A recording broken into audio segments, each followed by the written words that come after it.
Trois faits qui prouvent que les Yonko détruisent les amiraux. Partie 1. Fait numéro 1. Shanks contre Aramaki. En étant à des dizaines de kilomètres, Shanks a mis Aramaki en PLS avec son haki via Bluetooth.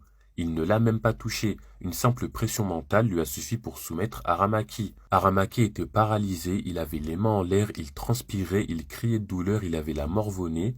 Franchement, après avoir vu une telle scène, personne ne peut oser dire qu'Aramaki est plus fort que Shanks ou qu'il a le même niveau. Fait numéro 2, à Marineford, Marco n'a eu aucun mal à combattre les amiraux et il a même pris l'ascendant sur certains d'entre eux.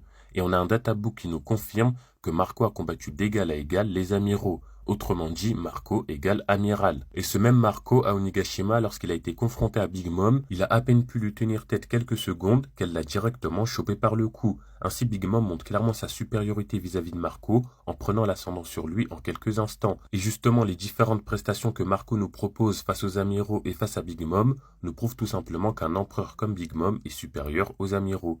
Car Marco parvient à égaliser les amiraux, mais face à un empereur, il ne fait clairement pas le poids. Et enfin, fait numéro 3, la prestation de Kaido à Onigashima. À Onigashima, Kaido a affronté les 9 fourreaux rouges, les supernovas, puis Luffy, il l'a mis KO, il a affronté Yamato, puis encore Luffy accompagné de Yamato et Momonosuke, puis Luffy en 1v1, il l'a tué, puis encore Luffy en guerre 5.